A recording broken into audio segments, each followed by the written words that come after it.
Good morning, Gay Church Manila. Good morning sa ating mga FB Live viewers. So tayo pong lahat ay makakaupo at isa nga po muling malakas na papuri at pagluwalhati sa ating Panginoon. Malakas na palakpak sa kanyang pangalan. Amen. Are you excited? Amen. We are so excited to meet the presence of the Lord sa umagang ito. Amen? Amen. So, sabi po sa ating verse na babasahin for today, blessed are those who dwell in the presence of the Lord, in the house of the Lord. So, naniniwala tayo na sa pagsama ng banal na Espiritu sa umagang ito, we will experience His presence, His power, amen, His deliverance, strength, and joy in our hearts. Amen? Blessed ba kayo? Tanungin mo ang katabi mo, are you blessed? Amen. Are you excited? Tanungin mo. Amen. So sa umagang ito, tayo ay masaya, nagagalak na magpupuri, sasamba sa ating Diyos. Amen. So let's read, sama-sama po nating basahin ang ating verse for today. Sabi sa Psalms 84, 1-4, come on, let's read it. How lovely is your dwelling place, Lord Almighty. My soul yearns, even faints, for the courts of the Lord. My heart and my flesh cry out for the living God. Verse 3, even the sparrow has found a home, and the swallow a nest for herself, where she may have her young a place near your altar, Lord Almighty, my King and my God. Blessed are those who dwell in your house. They are ever praising you. And today we will ever praising God. We will worship Him in spirit and in truth. We will be joyful as we expect His presence today. Amen? Amen. Konting lang po. Sabi po sa verse 2, yung desire ng psalmist, kung paano niya dinidescribe yung kagandahan ng presensya ng Panginoon, yung makapasok ka sa presence ng Lord. Tayo ay nandito, tayo ay sasamba, hindi dahil meron tayong mga mabubuting bagay na natatanggap sa Panginoon, kundi yung presensya pa lang ng Panginoon na maranasan natin, mabigyan natin siya ng papuri, pagsamba, amen, ay isang pagpapala para sa atin. Amen? So, let us pray. Hallelujah. Hallelujah. Lord, sa umagang ito, we worship you in spirit and in truth. We invite your holy presence to be with us. Lord, we long for your presence. We yearn for your presence, O God. Only you, O God, deserve all the highest praise. Only you alone deserve our worship. At ikaw lang po, Panginoon, Lord, ang aming dinidesire sa araw na ito. Lord, ikaw lang po ang presensya mo. Come, Holy Spirit. Come, Holy Spirit. Dwell in our midst, O God. You said in your word, blessed are those who dwell in your house, O Lord. And Lord, we are so thankful, we are so grateful, Lord, to experience your presence today, O God. Even sa mga nasa online, Panginoon, nasa FB Live, Lord, as we experience your presence here, hayaan mo na maging sila ay maranasan nila, Lord, ang kapangyarihan mo. Lord, hayaan mo, O Diyos, Lord, na muli, Panginoon, Lord, maranasan namin yung empowerment mo, Lord, yung assurance mo, yung comfort mo that you are with us, O God. Thank you, Holy Spirit. Hallelujah. Hallelujah. Come on, let's give praise to the Lord. Hallelujah. Hallelujah. Hallelujah. We worship you. Samahan mo kami, Panginoon. Samahan mo ang iyong salita. Samahan mo ang iyong lingkod, O Diyos, na magdadala ng iyong pagpapala ng iyong salita, O Diyos. Hallelujah. Only you alone. Only you, Lord. Worthy are you, Lord. Hallelujah. Worthy is your name, O God. O Jesus. O Jesus. Lord, we worship you. Salamat po, Panginoon, sa umagang ito. Salamat. Patuloy ka na sumama sa amin. Let the Holy Spirit be with us. In Jesus' name, amen and amen. Hallelujah. Hallelujah. Sige, palakpakan natin ang Diyos na buhay. Ngayon po ay unang linggo ng buwan ng Hulyo at it's officially tapos na po ang kalahating taon ng 2025. Yan, second half na. At konting kembot na lang, bare months na naman ulit. Ayan. Diba, kung kayo ay mga nagpe-Facebook, at alam ko, bibira naman mga nagpe-Facebook dito eh. Diba, makikita nyo, nagpapakita na lang kaunti yung mukha ni Jose Marichan. Ayan. Ayan. Ibig sabihin nun, hinihigit na uli yung Pasko. Ayan. Pagkatapos ng tag-ulan, taglamig na naman. At, hallelujah, lumalamig ang panahon, pero ang paglilingkod natin dapat ay painit ng painit. Amen ba? At, syempre, kung tayo ay hindi pa naman na worker, habang lumalamig ang panahon, tag-ulan, kailangan yung ating pag-attend sa The Lord's Day ay painit din ng painit. Amen? Amen.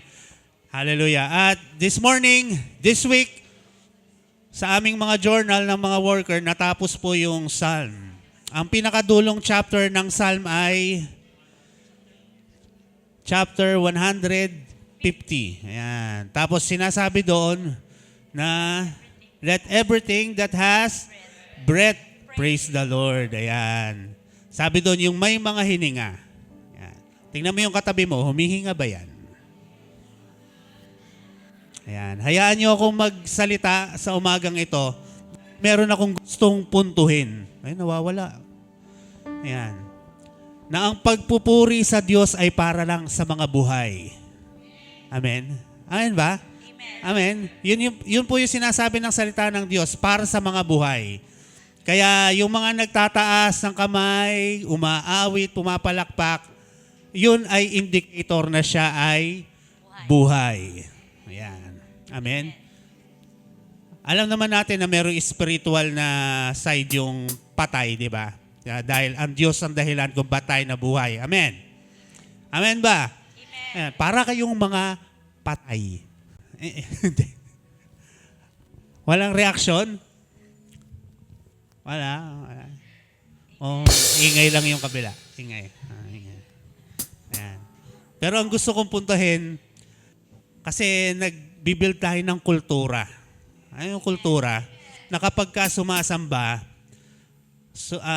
pupuri sa Diyos, kailangan alive. Di ba? Kasi yun yung indicator na ikaw ay buhay. At isa pa, wala tayo sa church na konserbatibo. Di ba? Tayo ay nasa church na kung saan ang background ay alive yung spirit. Amen? Amen? Amen ba? Kaya hindi kailangang utusang pumalakpak, sumigaw.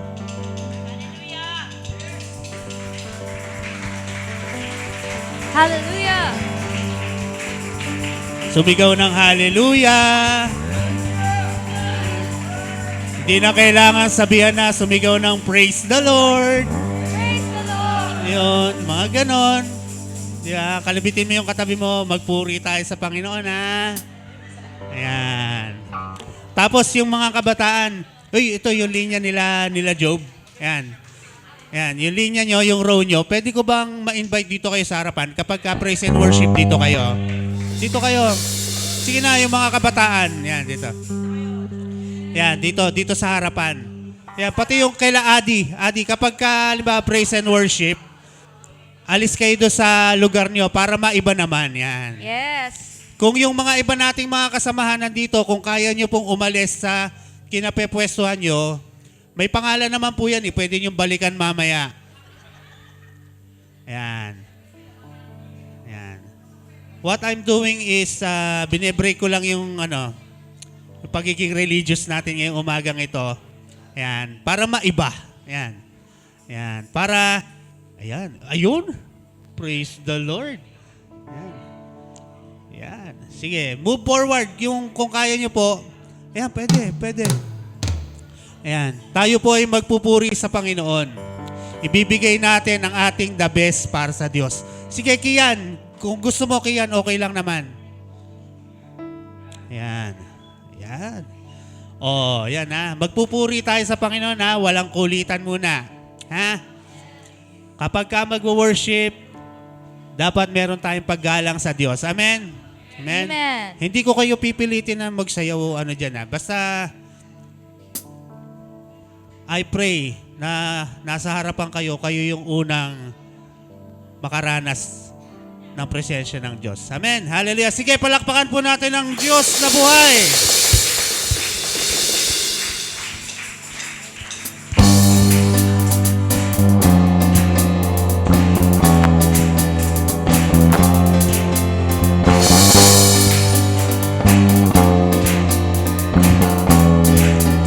Hallelujah.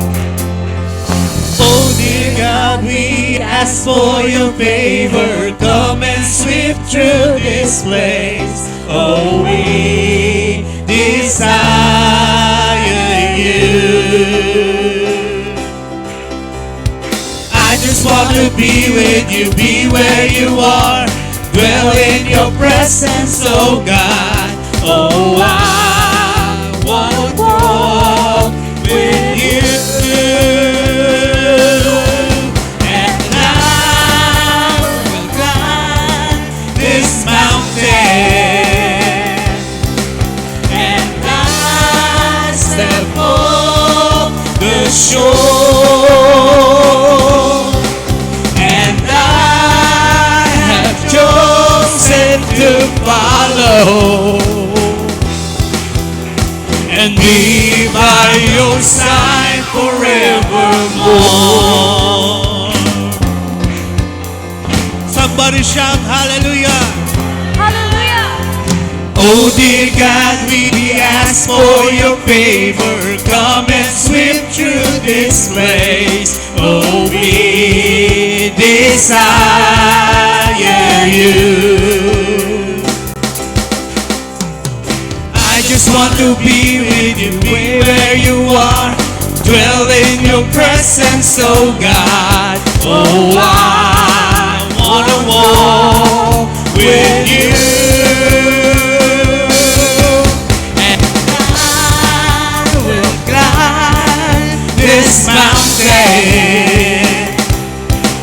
And I step off the shore.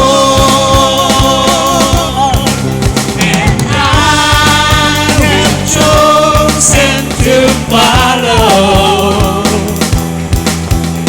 and be by your side forevermore.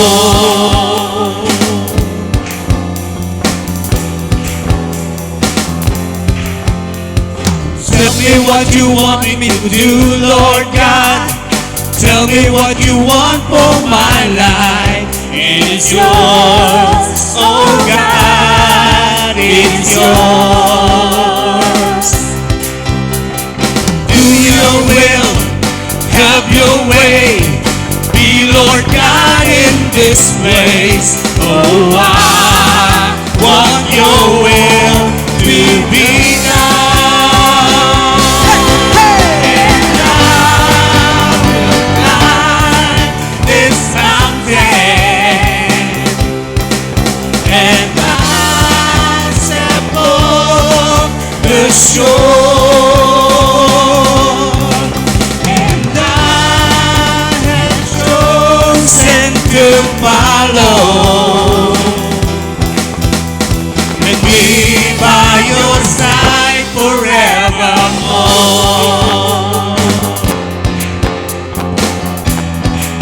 Aming dalangin sa umagang ito. Tell me what you want me to do, Lord God. Tell me what you want for my life.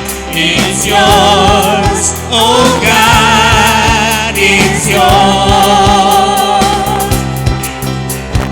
Do your will, have your way. Be Lord God in this place. Oh, I want your will to be done. And I will climb this mountain. And I step off the shore. And I have chosen to follow and be by your side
sa palakpak para sa ating Diyos sa buhay.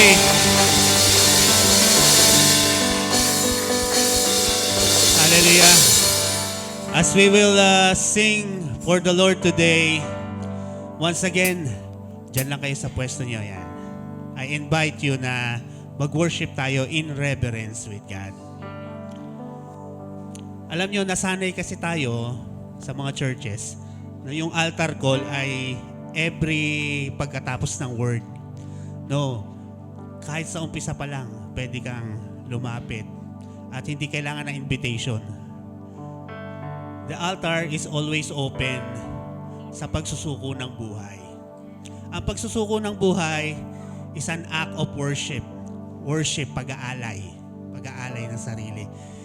It's an indicator that you deny yourself. Hallelujah. At pinakamainam gawin ang pag-aalay sa panambahan ng Diyos, sa kanyang dwelling places. So let this morning, let this place, kahit hindi ito regular na church na yung nakakulong sa 4 na sulok, it's a building rented, pero every time na nandun si Lord at nag-alay ka ng buhay, nagiging altar siya. Hallelujah. You have situations, magkakaiba tayo ng level ng pinagdadaanan. Pero kapag ka naialay mo sa Panginoon ang iyong buhay, ang iyong sitwasyon, sigurado naman hindi ka iiwan. Dahil pangako ng Diyos yun, He will never leave us and forsake us. Amen? So let us worship the Lord. If you can move forward, papunta sa altar, gawin mo. Hallelujah. If you can offer your lives as a living sacrifice, holy and acceptable, do it now. Do it today. As we enter in the second half of 2025.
With all of our heart, I love you, I love you, I love you.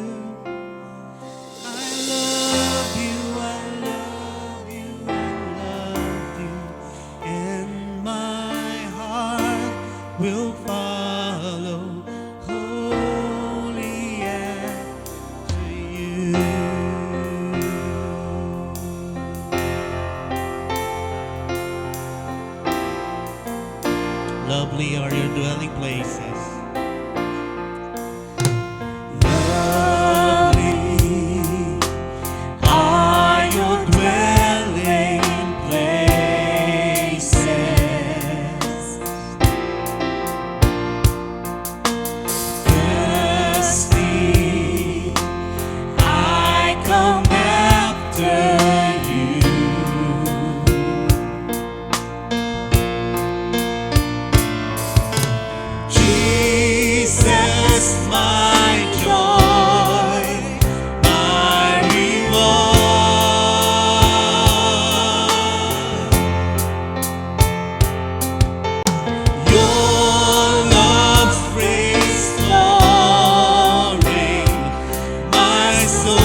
there is none beside you.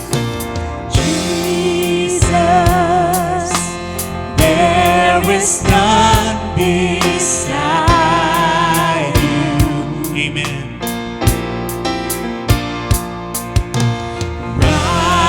Righteous ruler of the earth.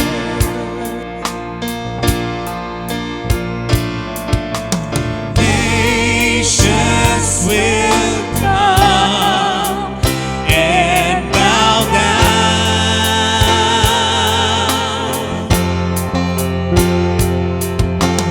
Name over all names, I sing you praises, and all that With our arms lifted up, sing I love you.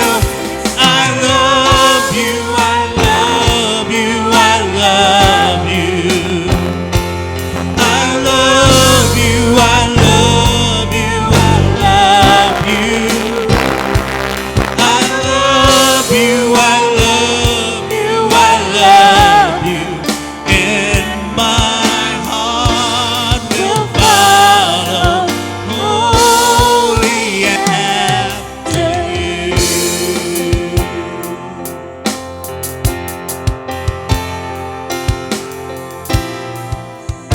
Jesus, there is none beside you.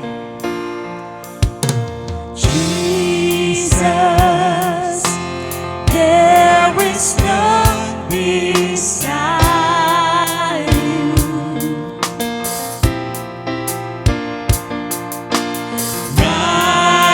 Righteous ruler of the earth.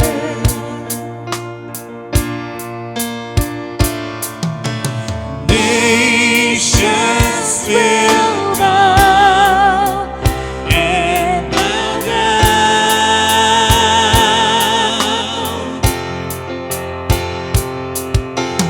Name over all names, I sing you praises, and all that I can say to you, I love you, I love you, I love you. I love you, I love you, I love you. I love you, I love you, I love you. And my heart will follow wholly after. I love you, I love you, I love you. Let there be worship in this room. I love you, I love you. Worship God. I love you, I love you, I love you. And my heart will follow wholly after. I love you, I love you, I love you. Tumugon po tayo sa pagsamba. I love you, I love Hallelujah. you, I love you. I love you, I love you, I love you.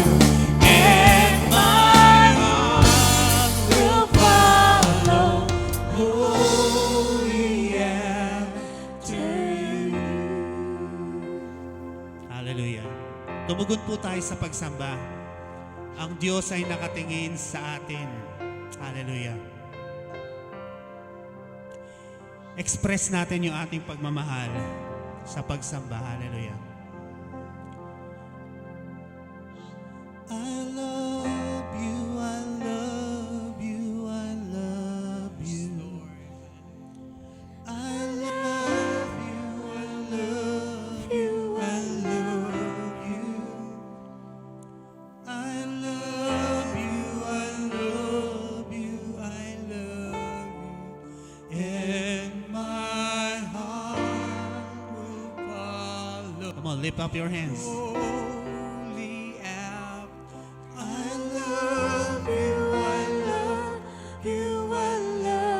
Close your eyes.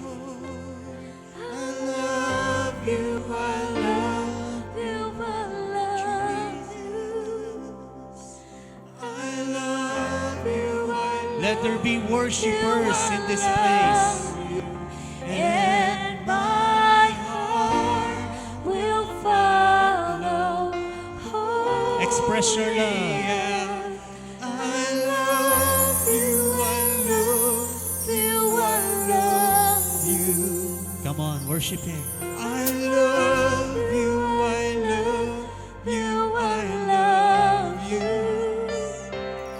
I love you, I love you, and my heart will follow. Holy, I love you. I love you, I love you, I love you. Say it to God.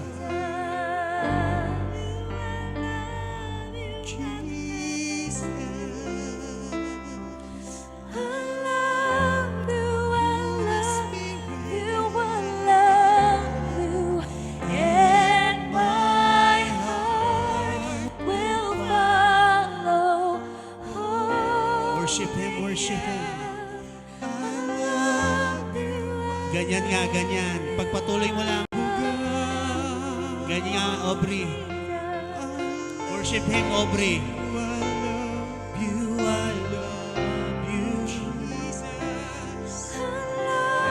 Ganyan nga, Zab. Sige, pagpatuloy mo pagsama sa Panginoon. Continue to worship Him.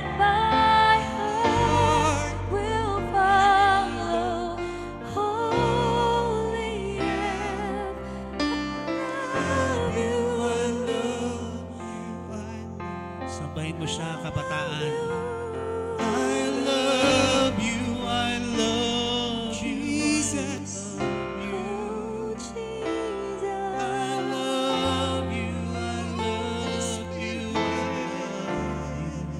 And my heart will follow wholly after you.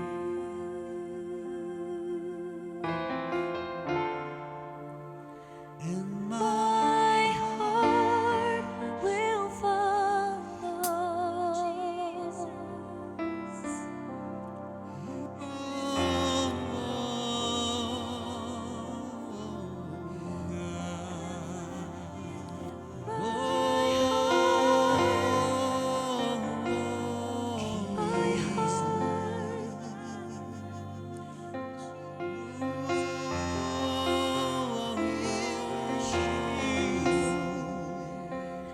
My heart will follow you.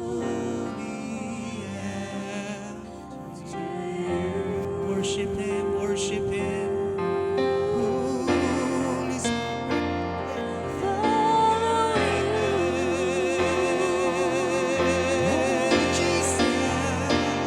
I worship you.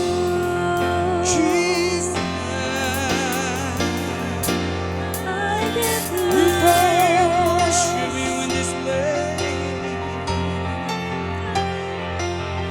Almighty God.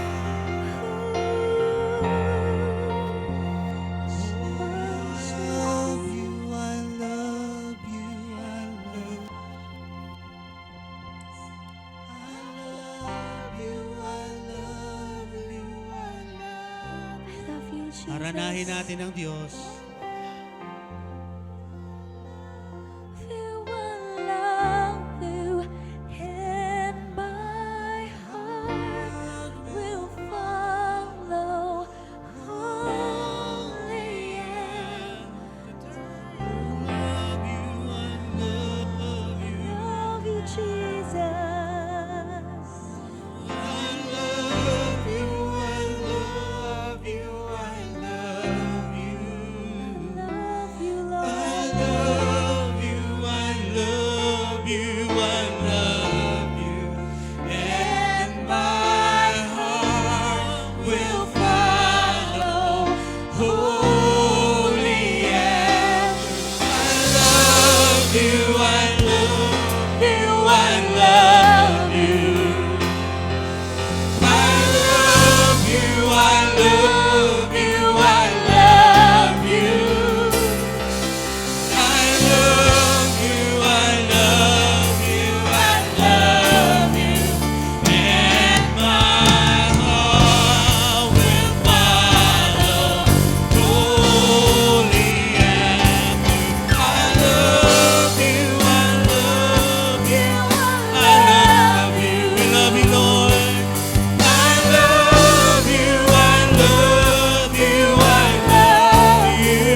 love you, Lord. From the bottom of my heart.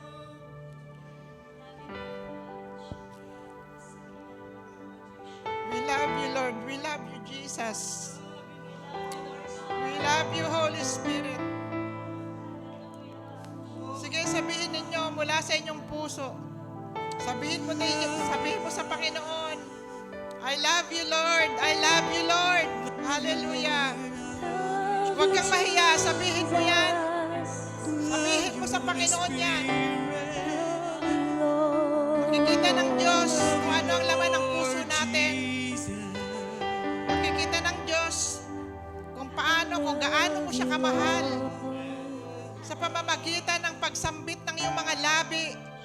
Ibuka mo ang mga labing yan. Sabihin mo sa Diyos, mahal kita, Panginoon. I love you, Lord. Hallelujah! We love you, Lord!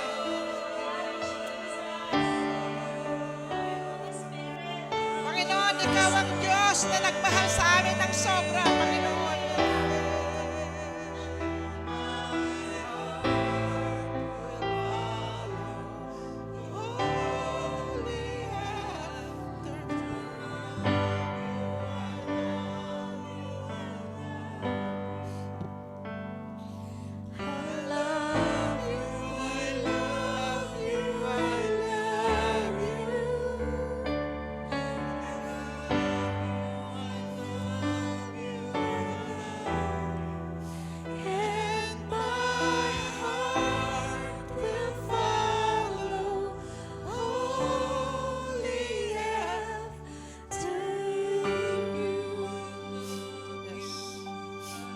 Hallelujah.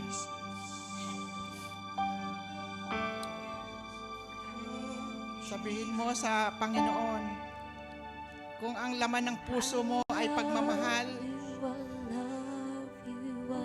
masarap sabihin sa Diyos na mahal mo siya. Kung meron ka mang mga galit sa puso mo dahil mahirap mong banggitin ang pagmamahal, sa oras na ito, pinapalaya ka ng Panginoon para sabihin sa Kanya na mahal mo siya. Siya lang ang Diyos na nagbigay sa atin ng sobrang pagmamahal kahit hindi tayo kamahal-mahal. Pinakita niya sa pamamagitan ng pag-alay niya ng buhay. Kaya dapat makita natin sa oras na ito, maiparamdam natin, maipadama natin sa Kanya yung pagmamahal na nasa puso natin. Siya ang nagturo sa atin na magmahal. Hallelujah. Alam natin na ang Diyos ay nandito. Ang Holy Spirit ay kasama natin. Gusto ng Diyos na alayan natin siya ng pagmamahal. Alayan natin siya ng pagpupuri, pagsamba. Yan ang nais ng Diyos na makita at marinig sa atin. Nasambitin ng ating mga labi ang pagmamahal. Hallelujah. Mamamahal mo ang Diyos. Mamamahal mo din ang iyong kapwa. Kaya salamat, Lord, sa oras na ito. Pinakita mo sa amin ang tapat mong pagmamahal. Lord, you are faithful. Hallelujah. Kahit kailan, hindi ka nagbago. Kahit kami ay nawawala sa iyo, Lord, ganun pa rin po yung pagtingin mo sa amin, yung pagmamahal mo po sa amin. Kaya samahan mo po kami, Panginoon, sa oras na ito. Inaalay namin, Panginoon, ang oras at araw na ito sa iyo, Lord God.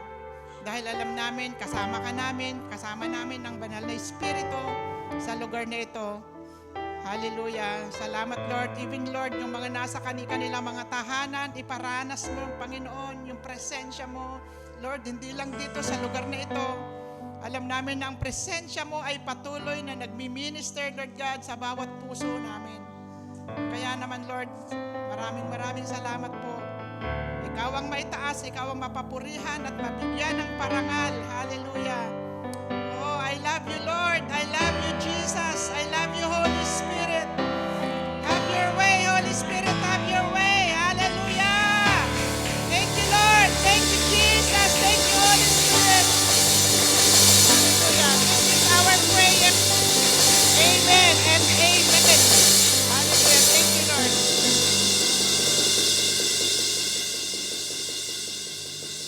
Sige po, tayo po ay makakaupo na. Ang sarap sa presensya ni Lord, di po ba? Naranasan niyo po ba ang presence ni Lord? Sarap ng pakiramdam kapag nararamdaman mo po na ang Diyos ay hindi ka iniiwan, hindi ka pababayaan. Kaya salamat po, Panginoong Jesus. So sige po, tayo po ay mag-relax. Ayan. Alisin muna natin yung mga iniisip natin. Wag po na natin isipin kung ano yung ng mga alalahanin sa oras na ito. Okay, magandang umaga po sa ating lahat. Sabi kanina nung nagpaawit, malapit na po ang bear. Ang bilis ng panahon, di po ba? Malapit na po ang Christmas, magbe-bear na po kasi July na. Kaya maging ready po tayo sa bawat oras, sa bawat araw. Alam naman natin na hindi tayo pababayaan ng Diyos. Okay po ba? Handa na po ba tayong makinig? Ayan. Ganyan po ang mga anak ng Diyos, laging handa. So, maganda po yung ating pag-aaralan kasi po, every time na ako po ay naka-assign na mag-share po ng gospel, pinagpipray ko po kung ano po yung topic, kung ano po yung mga, kumbaga, akma ngayon sa panahon natin ngayon, di po ba? Kasi alam ko marami po tayong mga kabisihan, minsan marami tayong mga ginagawa na parang hindi na natin alam kung ano po yung gusto ni Lord sa buhay po natin. Nawawala na tayo minsan sa hindi na tayo naka-align sa Panginoon. Di po ba? Kaya salamat sa Lord dahil nandito ka. Ayan, dinala ka ng Panginoon dito, hindi mo siya binigo sa paanyaya ng Diyos. Kaya sabihin mo nga muna sa katabi mo, congratulations. Dahil nandito ka ngayon, di ba? Si Lord ang nagdala sa iyo dito. Kaya naman, asahan natin na may gagawin ng Panginoon. Ayan, sabi mo sa katabi mo, may gagawin si Lord sa iyo. Ayan. Parang hindi kayo naniniwala. Okay po ba? Okay, so ang ating pong pag-aaralan ay a fruitful calling. Fruitful. Sabihin nga natin, fruitful. Sino dito ang may gusto na maging fruitful siya? Taas ang kamay. Huwag kayo mahiya. Sige. Alam nyo, pag nagpunta po tayo dito sa church, hindi lang naman tayo o yung katabi mo ang nandito. Alam nyo po ba yon? Kasama natin ang Panginoon. Kaya every time na ang Diyos may pinasasabi sa atin, di ba, kailangan maging aware po tayo. Kasi totoo na may gagawin ang Diyos kung maniniwala ka. Amen po ba? At nawa lahat tayo dito naniniwala. Okay, may tanong po ako dito. Have you make an impact in the life of others? Ha? Meron na po ba tayong nagawa na meron na ba tayong impact sa buhay ng iba? O how many people would say had a great impact in their lives? Meron po ba? May nagsabi na ba sa inyo na napakalaki ng naging impact mo sa buhay ko o napakalaki ng naging bahagi mo sa buhay ko? Meron na po bang nagsabi sa inyo yan? Ha? Parang wala pa. Parang, bahala na, kanya-kanya na tayo. Wala na tayo pakialamanan. Parang ganun ba? Dahil ang Panginoon, hindi siya ganun. Ang Diyos, ginawa niya ang lahat. Di po ba? Para maging, mas malaki yung ma-impluensya niya sa atin. Kasi ang Diyos, sa pamamagitan ng kanyang mga salita, nagkakaroon siya ng malaking impact sa buhay ng tao. So gusto po ba natin na magkaroon din tayo ng impact sa buhay ng iba? Ha? Gusto ba natin yon? O ayoko makipag-usap sa iba? Diba? So, maganda po yung pag-usapan natin, a fruitful calling. Sabi niya rito sa John chapter 15, ayan, you did not choose me, but I chose choose me, but I chose you and appointed you that you should go and bear fruit, and that your fruit should remain, that whatever you ask the Father in my name, He may give you. Sabi niya po, hindi kayo ang pumili sa akin at ako ang pumili sa inyo upang kayo ay humayo at mamunga at manatili ang inyong bunga sa gayon, anuman ang hingin ninyo sa Ama sa aking pangalan ay ipagkakaloob sa inyo. Okay. So, pinapaliwanag lang po dito ni Jesus sa kanyang mga disciple na hindi kayo ang pumili sa akin, ako ang pumili sa inyo. Di po ba?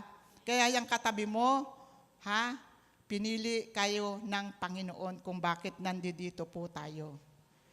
Alam niyo po ba kung bakit niya tayo pinili o yung kanyang mga disciple?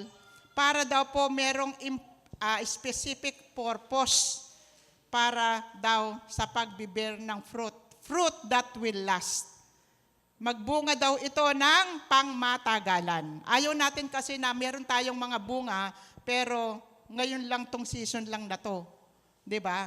Ang gusto ng Panginoon, yung bunga natin ay pangmatagalan o panghabang panahon. Amen po. So, alam niyo po dito sa sa turo na ito ni Jesus, ito po ay nakakonect. Gusto niya kasi lahat ng mga disciple o mga follower ni Jesus nakakonect sa Kanya. Amen po. Inalintulad niya po ito sa vine and the branches. So, yung pong yung kanyang pagtatalumpati o pagtuturo niya sa mga disciple, ito po kasi yung nalalapit na niyang pagpako sa krus, yung crucifixion niya na paparating. So, sinasabi niya itong mga bagay nito sa kanyang mga alagad, sa mga disciple, para maging handa po sila. At magkaroon po ng malaking impact ang buhay nila sa mga mananampalataya. Okay, so yung vine and branches dito, yung analogy niya dito, ginamit ni Jesus yung puno at sanga. Amen po. Para i-illustrate yung relationship niya with Him, yung relationship niya sa mga disciple niya. Amen po ba? Kasi pag hindi nakakabit sa sanga ang puno, malamang hindi ito hindi makakakitaan ng bunga at hindi ito magpuproduce ng fruit. Hindi po ba? So, alam naman natin kung babasahin natin yung chapter 15 ng John, ito po ay patungkol sa vine and the branches. Okay po ba? So, si Christ yung vine dito at si God naman dito yung gardener who cares for the branches to make them fruitful. So, ito yung gusto niya sa mga follower niya, sa atin. Even sa atin, sa panahon natin ngayon, kung totoong tayo ay tagasunod ni Jesus, ang gusto niya, lagi tayong naka-abide. Nakakapit sa puno. Kasi kung hindi po tayo nakakabit o nakaugpong sa puno, magiging unproductive po tayo. So, ayaw po natin yan. Sa tagal natin na nagsiserve sa Panginoon, sa tagal natin na kakilala o pinaglilingkuran ng Panginoon, dapat productive po tayo. Amen po ba? Sino dito ang gustong mamunga pa? Hallelujah. Lahat po tayo. So, sabi rito, fruit bearing, the fruit refers to the positive impact that will have on the world through their actions, which should be lasting and beneficial. Di po ba? Tumutukoy daw ito sa mga positibong epekto or impluensya sa mundo na makita yung kanilang magandang gawa. Lahat tayo dito, yun po ang gustong makita ng Diyos sa atin, na meron tayong magandang gawa sa buhay na ito, sa mundong ito. Dahil alam natin ang mundong ito, tong generation na to, di ba, hindi naman po kaila sa atin na nasa end times na po tayo, yung mga sign na pinapakita, yung sinasabi sa Bible, na yung end times ay malapit na. Hindi na nga malapit eh.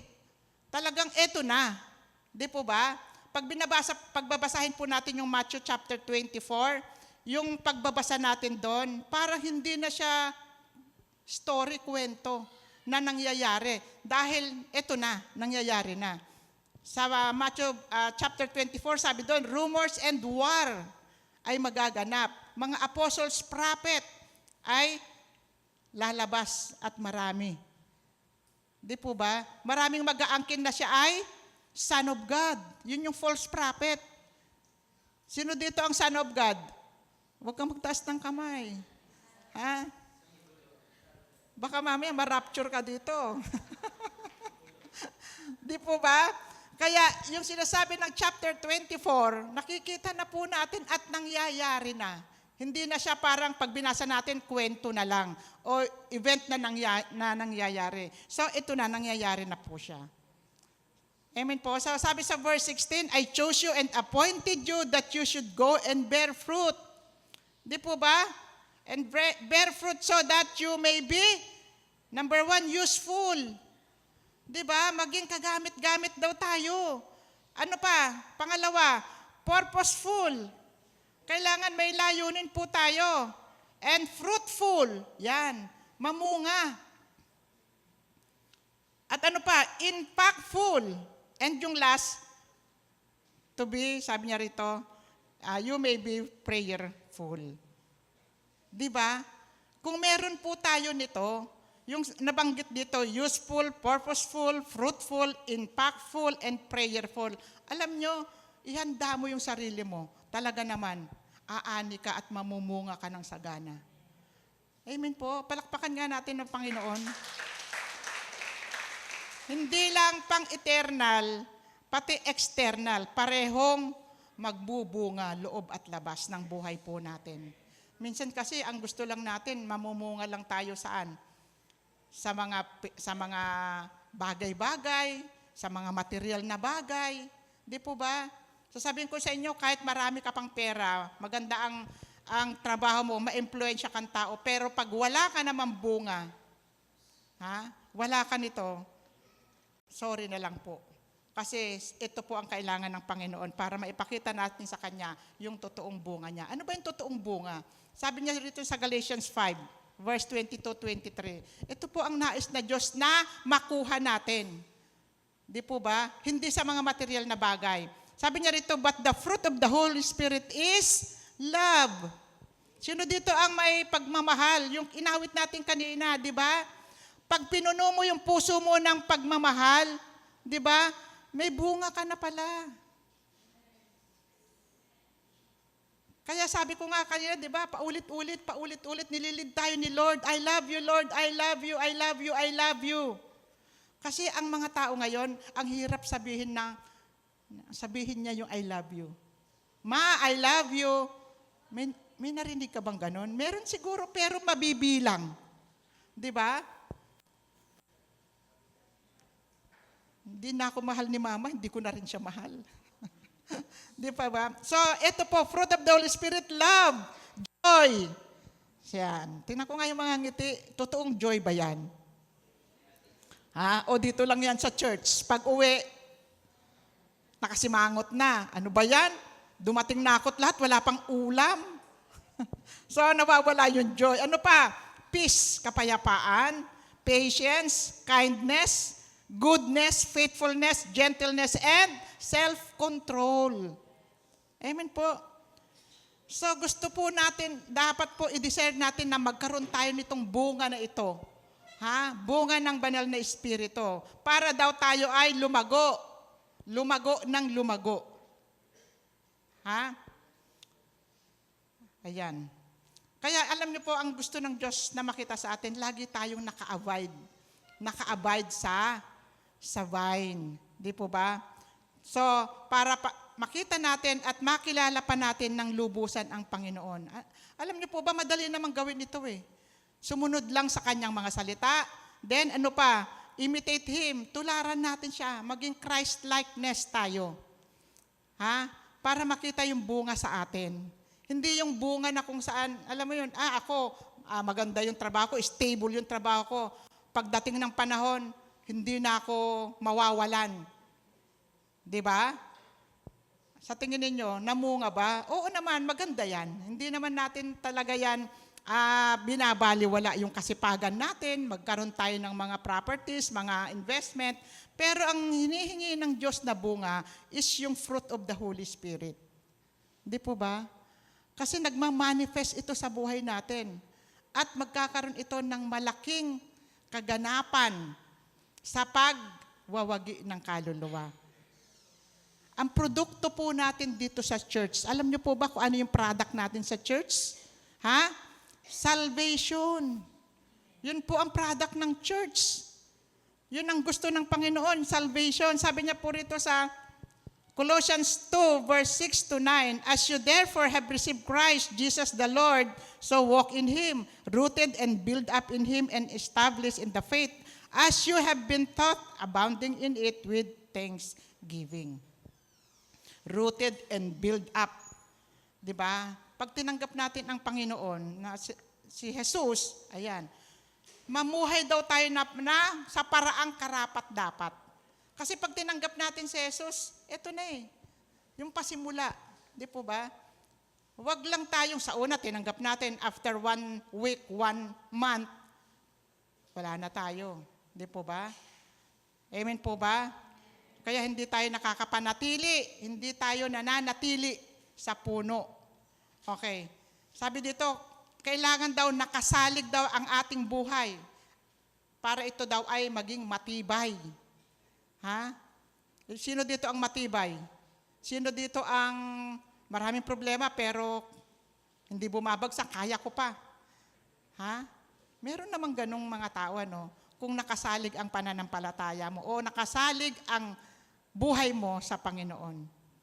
Ang tanong, saan ba nakasalig ang ating buhay? Di po ba? Minsan sa sarili natin, minsan sa abilidad, malakas.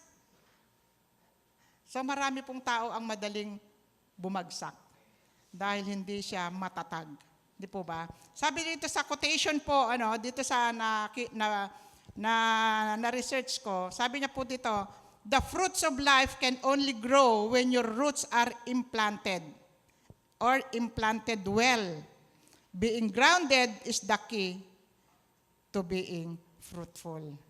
Alam nyo, lalago lang tayo, mag-grow lang yung buhay natin na to kapag maganda daw ang ugat na nakatanim, matatag ang pagkakatanim, malalim ang pundasyon ng pagkakatanim.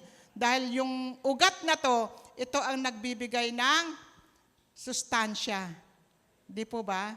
Amen po ba? Para tayo ay maging matatag. So yun pala yung susi.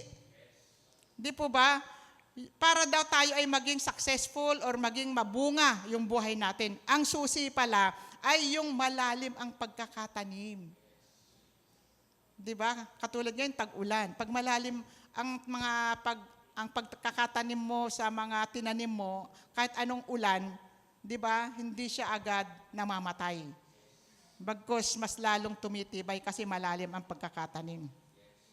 So, yun po, ang mahalaga po dito, kaya sa ugat nakadepende, yung nutrients niya, ito po yung nagpapalusog, nagbibigay ng sustansya.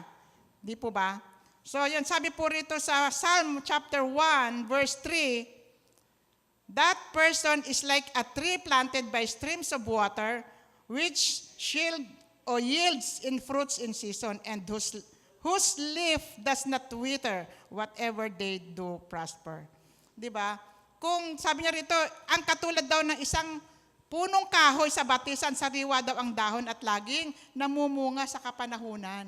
Di ba? Pag tayo ay malapit sa puno, lalo na matubig, di po ba? Kasi nga yun po yung pinanggagalingan ng nutrients. Di po ba? Sabi dito, kahit anong panahon, namumunga. Hindi katulad nung panahon lang. Ano na ba yung panahon ngayon ng mangga? Yan lang yung mura ang mangga pag panahon. Pagkatapos na hindi na siya panahon, di po ba? Mahal na siya. Pero ang mga taong nakatanim ng malalim, yung kanyang pundasyon, dito sa Panginoon, alam mo kahit anong panahon, mamumunga ka. Di po ba? Kahit anong season. Amen po ba? Kaya naman, tayo po bilang mga Kristiyano na, kailangan talaga nating laging naka-abide o nakaugpong. Huwag tayong lalayo. Lalo na po sa panahon natin ngayon.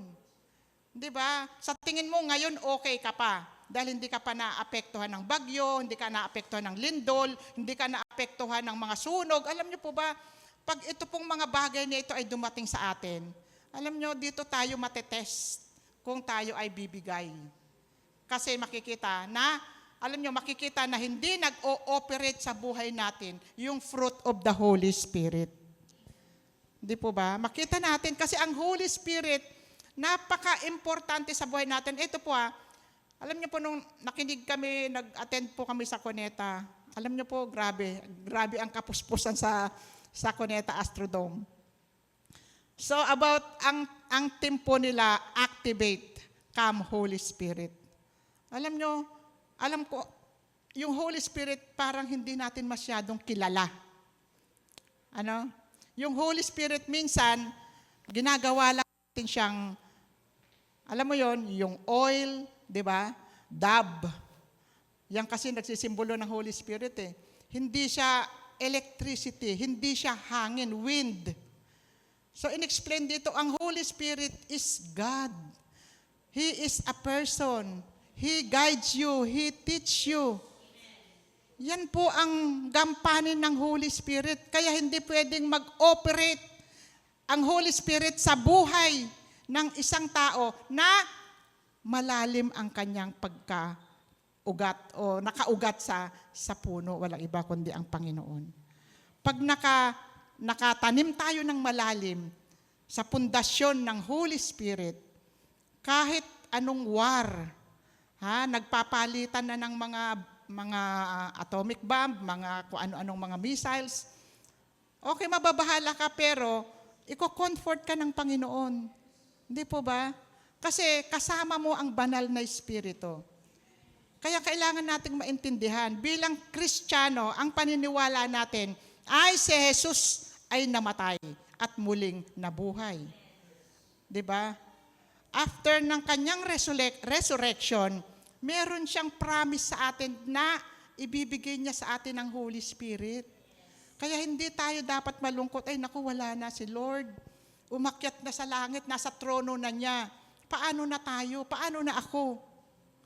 Ang dami ko pa namang mga problema ngayon. Hindi natin alam na ang pangako niya sa ating lahat ay ibigay yung Holy Spirit. Di po ba?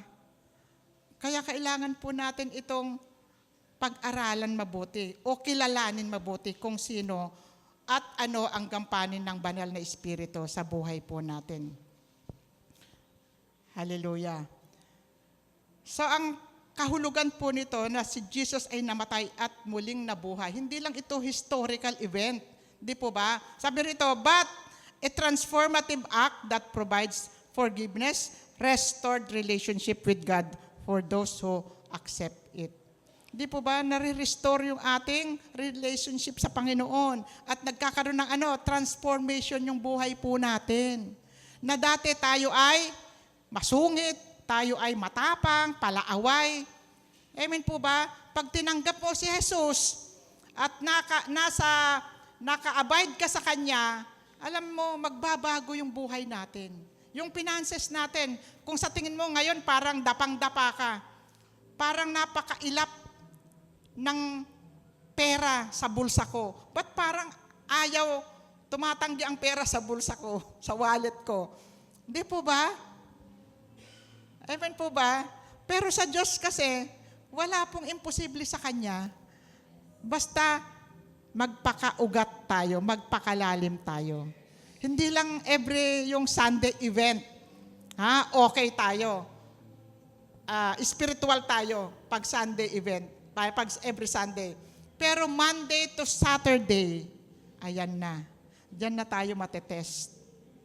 Diba? Ayan na naman, may ulan na naman, wala na akong kita. Hindi ako makapag-deliver kasi nga walang kita. Di po ba? Yung iba naman, mahina ang kita dito, mag-a-abroad ako. Hindi naman po masama, yung mga nag-a-abroad dyan. Pero kung saan ka itinanim, sabi sa Psalm 1, di ba? Lalo na maraming tubig, di ba? Ang puno nasa tubig. Mamumunga ka kahit anong season. Di po ba? Salamat sa mga nagdi-desire na talagang tumulong sa pamilya para magtrabaho. Salamat sa mga puso na meron tayong ganyan. Pero kailangan pa rin natin magpakalalim sa relasyon natin sa Panginoon. Okay, sabi niya rito, rooted to be fruitful. Rooted to be fruitful. Ayan. Ito, nakalagay dito sa Colossians 2:6-7, as you therefore have received Christ Jesus the Lord, so walk in Him, rooted and build up in Him and established in the faith, as you have been taught, abounding in it with thanksgiving. Sabi rito, roots establish the fruitfulness of the vine. Di po ba? Kasi tatatag po yung ugat na yan o yung puno na yan kapag nakaugat siya ng malalim. So yun po ang gusto ng ating Panginoon. Okay? So number 1, spiritual rooted is personal. Ang spiritual doon na pagkaugat ay ito daw pala ay personal. Kaya sabihin mo sa katabi mo, kausapin natin yung sarili natin. Una yung sarili natin. Kasi personal po ito. Yung relationship natin sa Panginoon.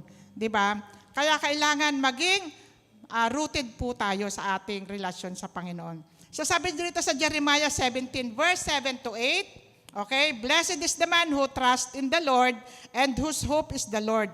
For he shall be like a tree planted by the waters, which spreads out its roots by the river, and will not fear when heat comes, but its leaf will be green and will not be anxious in the year of drought, nor will cease from yielding fruit. Di po ba? Ang ganda po yung sinasabi ni Jeremiah dito. Kasi po, ang tao po, nakatuon kasi sa pagtitiwala nila sa ibang bagay. Alam niyo po, nung panahon po ni Jeremiah, yung mga Hudyo po nung time na yon, nakasalig po sila sa mga Diyos-Diyosan nila at sa mga alliances. Pag malaki yung kalaban, ibig sabihin yung bansang kalaban nila, at marami silang mga magagandang weapons, mga pandigma. Alam niyo, doon po sila nakadepende. Instead, sa God. Kaya nga daw po, sabi dito ni Jeremiah, yung mga Hudyo nung panahon na yun na nakasalig ang pananampalataya nila sa mga Diyos-Diyosan, alam niyo po, tinawag silang barren, baog. Kasi hindi sila namumunga. Instead na sa Diyos sila magtiwala, di po ba? Sabi nga dito, di ba? For he shall be like a tree planted by the waters. Kailangan kasi, kung ang pag-asa mo ay nakasalig sa Panginoon, di ba, parang dumadalo yung nutrients at hindi ka mangangamba sa buhay na ito. Kaya kailangan tayo talaga personal nating ma-encounter ang Panginoon. Amen po ba? Spiritual rooted is personal. Alam niyo po, ito nga po yung mga dalawang tao na naging, sabi niya rito, two kinds of people contrasted.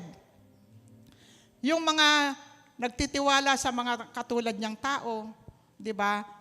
So, hindi sila nagiging mabunga kasi hindi Diyos ang kanilang pinagkatiwalaan. Kaya naman kung tayo, kung baga tayo mga believers, nananampalataya at nakasalig sa Diyos ang ating pananampalataya, hindi daw tayo madadry. Hindi po ba? Gusto po ba natin ito? Hindi lagi tayong parang nagmomormor, parang ang buhay, wala nang pag-asa. Kasi nakikita natin sa panahon ngayon kung ano yung nakikita natin. So dapat personal po tayong lumapit sa Panginoon. Magpakalalim po tayo. Hindi pwedeng yung katabi mo, yung mga mahal mo sa buhay ang maglalapit sa iyo sa Panginoon. Hindi po ba? So kailangan po natin lumapit personal sa Panginoon. Magpakatatag, magpakalalim. Okay po ba? So number 2, spiritual rooted is planned. Di ba? Ito daw po ang spiritual daw ay nakaugat sa pagpaplano. Kung ang buhay natin ay walang pagpaplano, na kasama si Lord. Siyempre, kasama natin si Lord pag nagplano tayo eh. Di po ba? So, hindi tayo uugat. Kumbaga, mababaw yung ating relasyon sa Panginoon. Sabi niya dito sa Ephesians 3:17, that Christ may dwell in your hearts through faith, that you, being rooted and grounded in love. So, dapat talaga manahan sa puso natin ang ating Panginoon. Yung, lalo higit yung ating pananampalataya. Di po ba? Sabi niya rito, naway manahan si Kristo sa inyong puso sa pamamagitan ng inyong pananalig sa Kanya upang sa inyong pagugat at pagiging matatag sa pag-ibig. So, ang paliwanag ni Paul dito, alam niyo po, yung love daw ni Lord ay kumpleto, buo. Nakita naman at napatunayan natin eh. Yung pag-ibig na binigay sa atin ng Diyos, di ba?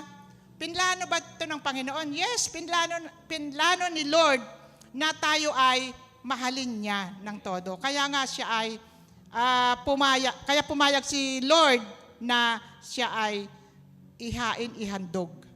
Di po ba? Para ipakita sa atin na tapat yung kanyang pag-ibig. Totoo. Di ba? So, pinapalakas tayo ng salita ng Diyos, pinapalakas tayo ng banal na Espiritu para ma-experience natin yung pag-ibig ng Panginoon. Kasi alam nyo, nagtatransform ito sa buhay natin eh. Once na, alam mo, naliwanagan ka o alam mo yon, yung alam mo kung ano yung klaseng pag-ibig ng Diyos, pag nakita mo to at naramdaman mo na totoo yung pag-ibig na yon, alam mo, nagtatransform yan sa buhay po natin. Hindi po ba? Kaya naman magkakaroon ka rin ng concern or pagmamahal sa iba. Alam niyo po, maganda po yung project po ng church na meron tayong 30 days challenge evangelism. Kasi pinapakita mo rito yung pagmamahal eh. Amen po? Kasi alam natin kung paano yung dati nating buhay, hindi natin nakilala si Lord at yung buhay natin ay parang kesira-sira na lang. Then ngayon natagpuan mo yung pagmamahal ng Panginoon. So, hindi pwedeng hindi ito mag-manifest sa buhay natin. So, makapagbibigay ka rin ng panahon para sa iba at ipakilala ang Diyos sa buhay nila. Di po ba? So, dyan mo na ipapakita yung love. Di po ba? Kaya naman tingnan po natin yung mga mag-asawa. Di ba? Bago sila pumasok, pasukin ang pag-aasawa, pinaplano yan eh. Alam niyo po, pag malalim ang relasyon mo sa Panginoon, rooted ka sa word ni Lord, alam mo yung pagpaplano, naiaayos yan para sa pagdating ng panahon na ikaw ay magpapamilya. Iba ang plano ng malalim na sa pananampalataya sa Diyos. Makikita mo kung paano siya plano. Di po ba? Kasi nandun yung nila ang heart nila, nakakonect kasi sa Holy Spirit eh.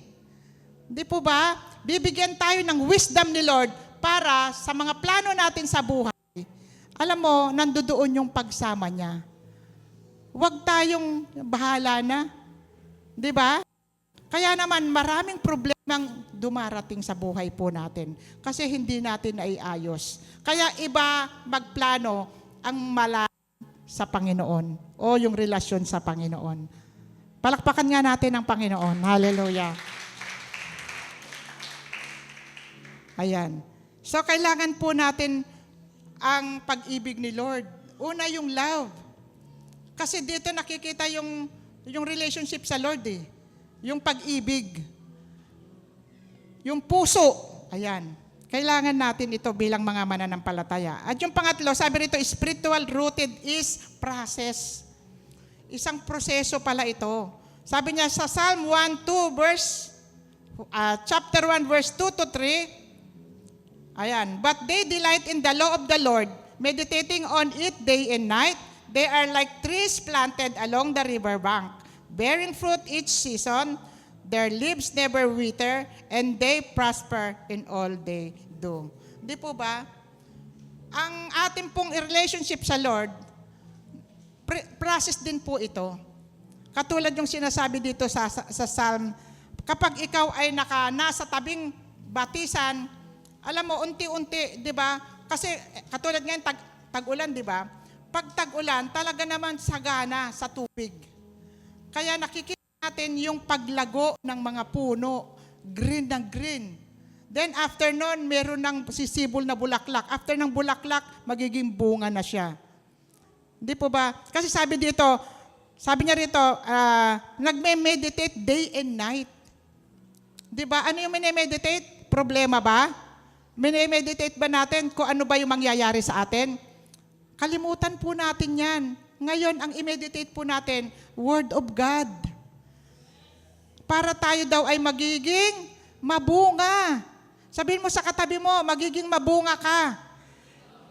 Di po ba? Kaya maganda daw na nagsasaliksik ng salita ng Diyos.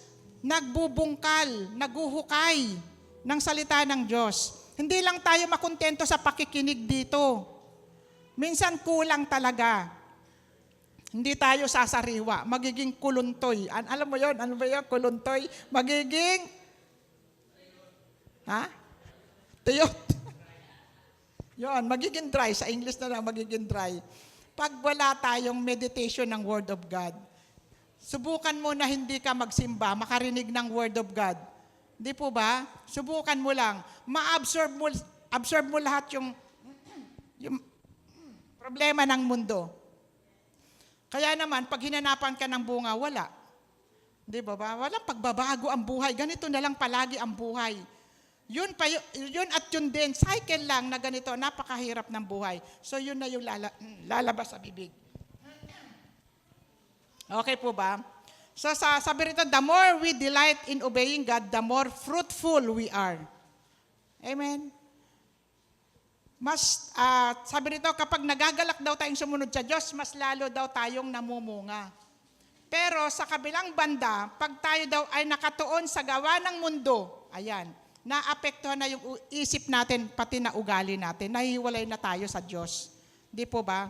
Nahihiwalay tayo sa source of nourishment na makukuha natin sa Word of God. Amen po. So, ang tendency po nito, pag nahumaling tayo sa mundo at hindi tayo nagme-meditate ng Word of God, mahuhulog yung bunga natin. Di ba? Mahuhulugan na tayo ng bunga. So magiging dry na tayo noon. Lalagyan mo na ng pataba, lalagyan mga abono, mga etc. para mabuhay siya ulit. Di ba? Pero kung wala yung Word of God, never na mabuhay ka uli. Mabubuhay ka, pero dito sa mundo na lang. Pero wala kang relasyon sa Diyos. So yun yung masakit na senaryo ng buhay ng isang tao. Pag wala tayong relasyon sa Panginoon. Di po ba? Okay, sabi rito, how to become being rooted. Paano nga daw ba tayo mag-uugat? Okay, makinig po tayo. Number 1, being concerned for the things of God. Di ba? Mahalaga na meron pala tayong concern sa mga bagay na para sa Diyos. Hindi concern lang tayo kung ano yung meron sa mundong ito. Okay, sabi niya rito sa 2 Corinthians 4, verse 18, okay, while we do not look at the things which are seen, but at the things which are not seen, for the things which are seen are temporary, but the things which are not seen are eternal. Di ba? So, bigyan natin ng pagpapahalaga kung ano ang mga bagay na meron sa Diyos. So, ito po ang magbibigay sa atin ng bunga sa buhay natin. Mga bagay na pang-spiritual. Hindi po ba? Alam niyo si Paul, nagkaroon siya ng concern sa kanyang spiritual na buhay dahil dito siya lumalakas. Alam niyo po, nung si Paul ay nakakulong, alam naman natin yung story ni Paul, ano? Lahat ng bagay ginawa niya patungkol sa Diyos, kahit ang kapalit ay buhay niya. Then, nung nakakulong po siya, kahit nasa piitan siya, never siyang malungkot, never siyang makitaan na nawalan siya ng pag-asa. Mas lalo siyang binigyan ng malaking pag-asa. Kasi nga, di ba, sabi ko kanina, nasa kanya ang Holy Spirit. Di ba? Nangungusap ang banal na Espiritu sa kanya. Kaya naman patuloy pa rin ang pag-i-encourage niya sa labas Kaya dito sa church ng Corinto, nandoon yung pagpapaalala niya, nagpapadala siya ng mga sulat para ma-encourage sila na magpatuloy sa kanilang pananampalataya. Kung ano yung sinimula nila na pagtuturo o na pag-aralan sa kanilang relasyon sa Panginoon, nag-encourage ng patuloy sa buhay nila. So tayo rin, ini-encourage tayo ng Holy Spirit na magkaroon tayo ng concern sa mga bagay na pang-espiritual. Bigyan natin ng pagpapahalaga ang pag-attend ng mga ganitong gawain. Bigyan natin ng pagpapahalaga ang panalangin. 'Di ba? Sabi doon sa verse 16 kanina sa John 15, sabi niya doon, dahil sa panalangin mo, ano man ang hingin mo, ibibigay sa iyo ng Panginoon. Hindi po ba? Huwag tayong tatamad-tamad sa panalangin. Sa gabi bago matulog, manalangin, magpasalamat. Hindi matutulog agad kasi pagod na. Kasi nagtrabaho ako, nag-alaga ako ng mga anak, alam mo yon, yung ginagawa natin pang araw-araw, walang katapusan po yung trabaho na yan. Bakit hindi natin bigyan ng pansin ang mga bagay na pang-espiritual? Di po ba? Huwag natin problemahin ang problema ng ibang tao. Alam niyo po yung problema ni Yorme? Sino dito ang nadadala sa problema ni Yorme? Ha? Kasi hindi naman po kaila sa inyo, nakapost lahat. Detalyado. Nagre-report siya sa taong bayan na siya daw ay na-stress ng sobra dahil maraming iniwang problema. Yung kanyang lumang administrasyon. Imagine niyo, ang daming utang, ang daming basura, ang daming tolongges, etc., etc. So, pinoproblema ba natin to? Doon ba nakatuon yung mga bagay? Nakatuon ba tayo sa mga bagay na ganon? Ha? Matatransfer sa iyo yun. Di po ba? Kaya kailangan natin magpakalalim yung magpakaugat sa relasyon natin sa Panginoon. Sino dito ang gustong magpakalalim sa Panginoon? Ha? Ayan. Alam niyo po, naalala ko si Brother Raymond. Kilala niyo po yung kasama natin dito na uma-attend. Lagi siyang nasa huli. Yung medyo chubby siya na bata pa. Alam niyo, itong huling panahon ng buhay niya, nagkaroon siya ng concern sa pag-attend. Nag-i-entertain na siya ng Bible study sa bahay nila. Nagpapa-pray over na siya. Nagkaroon siya ng concern. Hindi natin alam na yung sandaling araw na natitira sa kanya,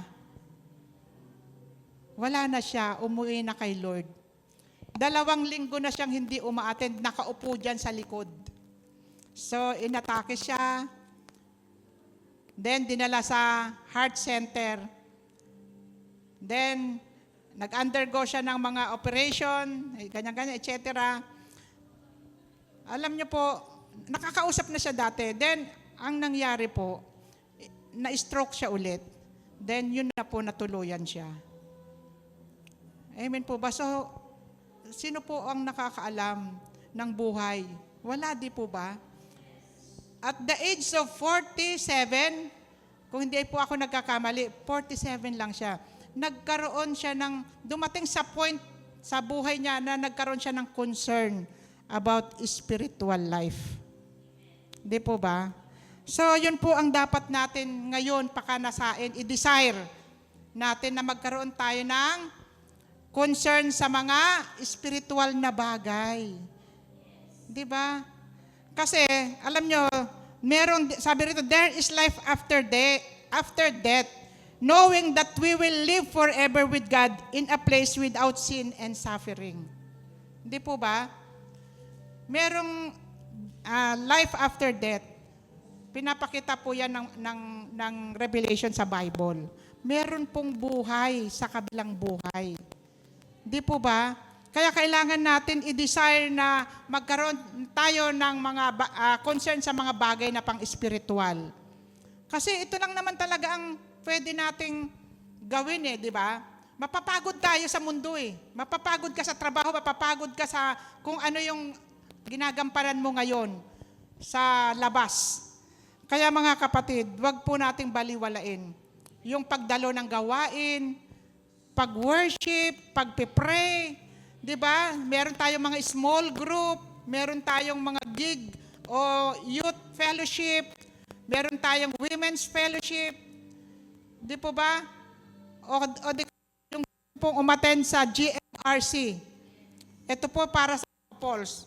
So pwede po tayong umattend dito para mas lumawak pa yung kaalaman natin patungkol sa Panginoon. Okay po ba? So paano nga ba tayo mag-uugat? Okay, number 2, being conscious of Christ's love. Okay, Christ's love. Sabi niya rito sa Ephesians 3:18-19, may be able to comprehend with all the saints what is the width and length and depth and height, to know the love of Christ which passes knowledge, that you may be filled with all the fullness of God. Amen ba? Ma-imagine nyo po ba kung paano, kung gaano kalaki, kalawak, di ba? Kataas ang pag-ibig ng Panginoon. Na-imagine nyo po ba ito? Kaya kasi minsan, alam nyo, binabaliwala natin yung mga bagay na pang-spiritual eh. Kasi siguro hindi pa natin to lubos na nauunawaan. Yung agape love. Alam niyo po, ipag-pray natin na maintindihan natin, ipaunawa sa atin ng Holy Spirit kung anong klaseng pag-ibig itong sinasabi ng Bible. Alam niyo, hindi nga tayo dapat kamahal-mahal eh, dahil tayo ay makasalanan. Pero merong isang nagbuwis o nag-alay ng buhay. Alam niyo yon? Si Jesus. Para lang ikaw ay dalhin niya sa maayos at magandang buhay. So yun nga yung ibinilin, alam niyo yun, yung sinasabi ni Jesus sa disciple niya. Naggusto niya na lagi kang naka-ugpong sa puno para nang sa ganun ikaw ay laging mabunga. Di po ba? So dahil sa pag-ibig na yan, sabi niya dito, makilala daw natin yung matinding pag-ibig ng Diyos upang mapuspos tayo ng kapuspusan ng Diyos. Di po ba? So, alam nyo, ito yung prayer ni Paul sa mga taga-Epeso. At hindi lang sa taga-Epeso, yun din yung prayer niya sa atin ngayon. Sa generation natin ngayon. Napunuin tayo ng pag-ibig ng Diyos. Di ba? Naniniwala po ba kayo na mahal ka ng Diyos? Salamat sa Panginoon kasi nandito po tayo. Tumutugon tayo sa Kanyang pag-ibig. Kasi kung mahal natin si Lord, hindi lang sa bibig. Madali lang magsabi, alam mo sis, I love you. Kasi ang bait mo. Pero pag talikod, ang dami mo nang sinasabi sa kanya, di ba? Yung pag-ibig na sinasabi natin, ito po yung pag-ibig na galing sa Diyos. So hindi lang ito sa bibig nang gagaling. Kailangan may action yung pag-ibig ng Diyos. Di po ba? Parang may pananampalataya ka nga pero wala ka namang gawa. Faith without action is dead. Di po ba? Sabi na meron tayong faith. Ay oo, naniniwala ako. Totoo yan, may pananampalataya ako. Ay oo, okay lang ako. Wag mo na akong alalahanin. Di ba? Hindi ako nawawala sa Panginoon. Pero wala namang action. Hindi mo naman makita. Di po ba? Palakpakan natin ang Panginoon sa lahat ng mga nagmamahal sa Diyos. May action, itaas natin ang papuri sa Diyos sa pamamagitan ng palakpak po natin. So mahal tayo ng Panginoon, wag po natin itong babaliwalain na ang pagmamahal ng Diyos ay totoo at tapat. Di po ba? Hindi yung katulad ng pag-ibig ng tao. Kumukupas, madaling mawala. So sabi rito sa number 3, being consistent in your spiritual walk. So ito po yung nagpapalalim sa relasyon natin sa Diyos. Patuloy daw yung ating paglakad sa spiritual na buhay. Colossians chapter 1 verse 23. Okay? 3. If indeed you continue in the faith, grounded and steadfast, and are not moved away from the hope of the gospel which you heard. Di po ba? Manatili daw tayo at maging tapat. At sabi rito, maging matatag sa ating pananampalataya. So, yung sabi rito, maging consistent lang tayo sa paglakad natin. Hallelujah. Nang sa ganon, makita sa atin yung pag-ugat. Alam niyo, sabi ko nga kanina, kung may impact tayo sa tao, ang tao, ikaw yung hahanapin. Hindi po ba? Hindi ikaw yung lalayuan. Kasi naipaparamdam mo sa kanya yung love, naipaparamdam mo sa kanya yung concern. Hindi po ba? Kasi yung love na sinasabi natin, hindi lang naman ito sa salita. Marami po ang nagmamahal sa bibig, pero walang pagmamahal sa gawa. Di po ba? So ipakita natin, kasi yung action ni Jesus, di ba nung siya ay nasa lupa, ipinakita niya sa pamamagitan ng gawa. Sa Luke 19:20, bumaba siya sa lupa para hanapin ang mga nawawala. Imaginein mo yon, nagbabahay-bahay siya, nagpupunta sa mga barabarangay para hanapin yung mga lost, para iligtas. Di po ba? So, maging consistent yung ating pagwawagi ng kaluluwa. Okay? So, dito sinasabi rito yung security at peace of mind. Pag magiging matatag daw tayo, magkakaroon tayo ng panatag na buhay, yung security at saka peace of mind. Kahit ano yung nangyayari sa paligid natin, kahit sabihin na natin na walang laman yung bulsa natin, at least nakikita pa rin yung kapanatagan sa buhay natin. Meron pa rin tayong peace of mind. Amen po ba? Tinawag tayo ng Panginoon upang tagapagdala ng kanyang bunga. Ha? Tagapagdala lang tayo. Hindi naman galing sa atin yan eh. Hindi naman tayo instant na bumait. Di po ba? Naging matyaga. Di po ba? Hindi naman tayo mabuti. Kundi itong mga bunga na to ay galing sa Diyos. Okay? So meron po akong nakita rito sa Luke 13 verse 7. Okay? Dito tayo magtatapos. Yung parable about sa barren fig tree. Sabi rito, then he said to the keeper of his vineyard, look, for 3 years I have come seeking fruit on this fig tree and find none. Cut it down. Why does it use up the ground? Hindi po ba? Kung babasahin natin yung Book of Mark 11, kung hindi ako nagkakamali, nandoon yung story ng fig tree. Di ba? Sinasabi niya rin doon sa tagapag-alaga ng ubasan, 3 taon na akong pumaparito at naghahanap ng bunga sa puno ito, ngunit wala akong makita. So ibig sabihin, si Lord pala, 3 years lang yung timeline niya para makitaan tayo ng bunga. 3 years. Ang tanong, sino dito yung may 5, 6, 7, 8, 9, 10 years na may relasyon sa Panginoon? Sabi niya rito, cut it down. Nagiging, pag hindi pala namunga, inaalis na.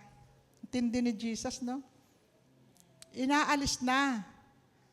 Sagabal lang daw. Eh? Pero hindi natin ito pwedeng gawin. Amen po ba? Pero ito yung pamantayan ni Lord. After 3 years, nasa na yung bunga? After 3 years. Di po ba? Kaya, mga kapatid, kung hindi pa talaga masyadong malalim yung ugat natin, hindi pa tapos. May process pang ginagawa si Lord sa buhay natin. Dumadaan pa tayo sa proseso. Ang hinihingi lang ni Lord sa atin, sabi niya rito, consistent in your spiritual walk. Hindi po ba? Kasi ayaw natin na sabihin sa atin, putol na ang relasyon mo sa Diyos. Sinong may gusto niyan na marinig? Hindi po ba? After 3 years, meron na tayong ipapakitang bunga sa Diyos. Palakpakan nga natin ng Panginoon. Alam niyo po, ang church, lalo na ang pundasyon ni Jesus sa church, ang lahat ng tao dito ay buhay. So, hindi dry. Hindi tayo tuyot. Lahat tayo ay buhay. Dahil ang Holy Spirit na nagmamanifest sa atin, di ba? Dito sa church nito, tayo ay magbubunga. Sabihin nga natin, Amen. Amen. Hallelujah. Tayo po ay tumayo. Praise God. Sabi rito, fruitfulness is not optional. It is a must. Di po ba? Ito ay kailangan na tayo po ay mamunga. Sige po, tayo po ay tumayo.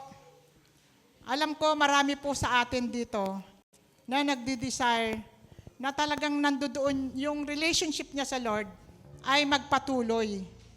Ngayon, hingin natin sa Panginoon kung papaano ang Diyos nakikita ang bawat isa sa atin. Kilala niya ikaw, kilala niya ako. Kung ano ang laman ng puso mo ngayon, alam ng ating Panginoon. So, ipag-pray po natin sa Lord, bigyan tayo ng fire. Ha? Ang Holy Spirit siya po ay Diyos, siya po ay God. He is a person. Kausapin natin ang Holy Spirit. Kausapin natin ang Diyos. Hallelujah. Sabi ko nga kanina, ang Diyos, may gagawin siya sa iyo sa araw na ito. If you believe in Him and trust Him, mangyayari. Desire natin sa Lord, Panginoon, pag-ugatin mo po kami. Yung aming relasyon sa iyo, Panginoon, manatiling naka-abide. Hallelujah. Habang umaawit po tayo, kausapin mo ang Diyos. Ano man yung mga dalahin mo ngayon na nagiging hadlang para hindi ka makapokus, pag-pray mo sa Lord, mag-concentrate ka sa Panginoon. Hallelujah. Oh, Jesus, we welcome you, Holy Spirit. Holy Spirit, we welcome you.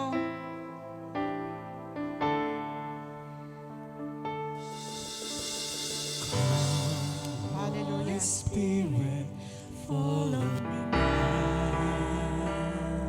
Kausapin mo si Lord. Pumikit ka. Habang umaawit tayo, ipikit mo ang iyong mga mata para makita mo kung gaano kadakila ang Diyos. Holy Spirit, you captivating my soul. And every day I grow to love you more. Come, Holy Spirit, fall on me now. And I need your anointing. Come in your power. I love you, Holy Spirit. You're captivating my soul. And every day I grow to love you more. I'm reaching for your heart. You hold my life in your hand, drawing me closer to you. I feel your power renew. Nothing compares to this place where I can see you face to face. I worship you in spirit and in truth.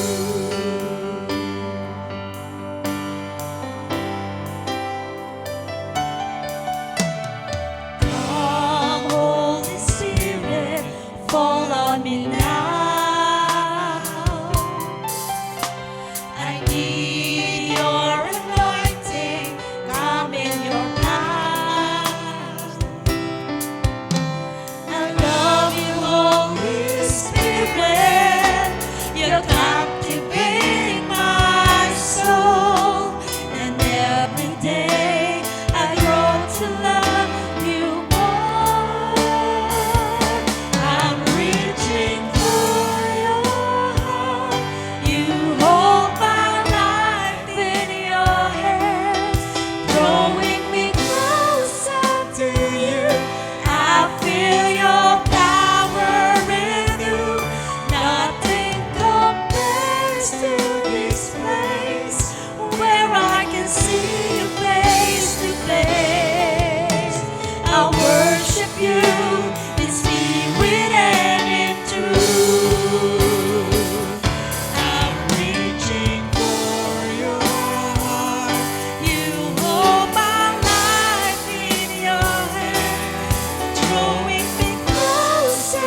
close to this place where I can see you face to face.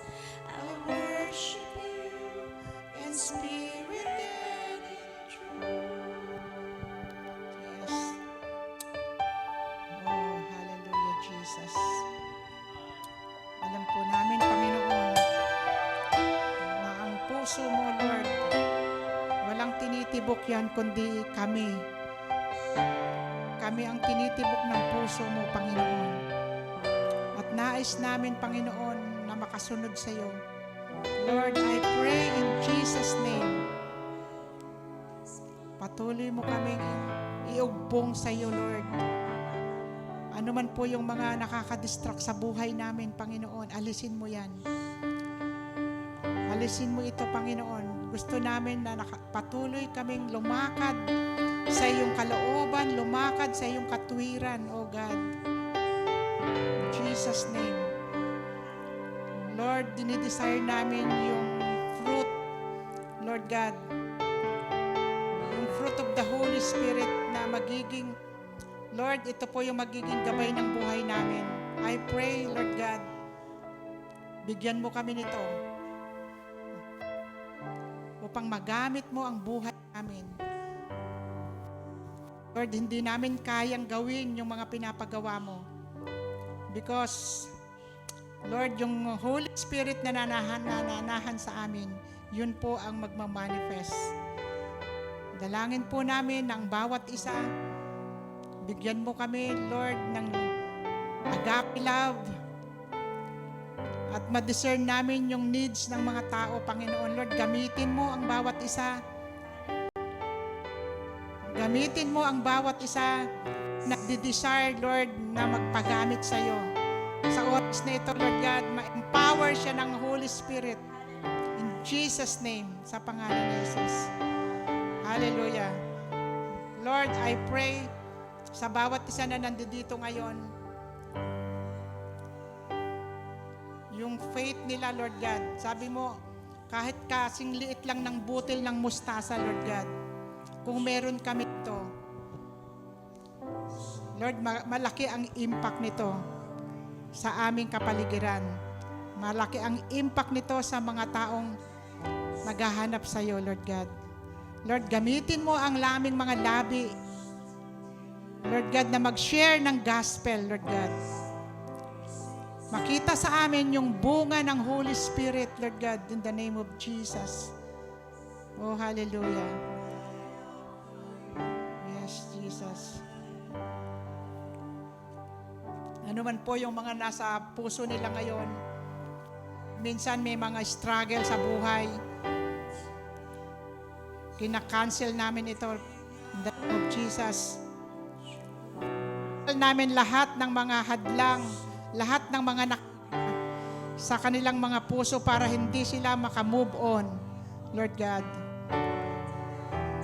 Thank you, Lord. Even, Lord, yung mga karamdaman nila, kung meron man silang mga sakit, na minsan ito nagiging hadlang para hindi mo magamit, Lord, hindi maka-share ng gospel. Lord, I pray healing in Jesus' name.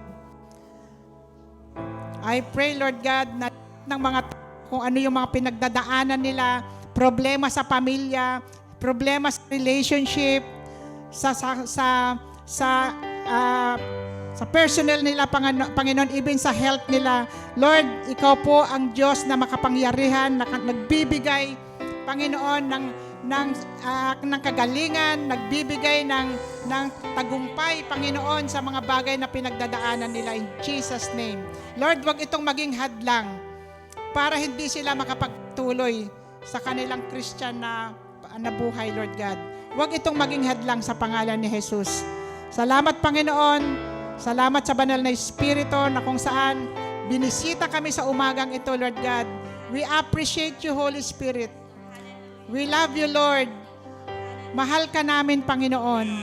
Salamat, Lord, sa buhay na bago, Lord, na kung paano mo gamitin ang buhay nito sa mundong ito, Panginoon. Thank you, Lord God. Salamat, Lord. In Jesus' name we pray. Amen and amen. Palakpakan.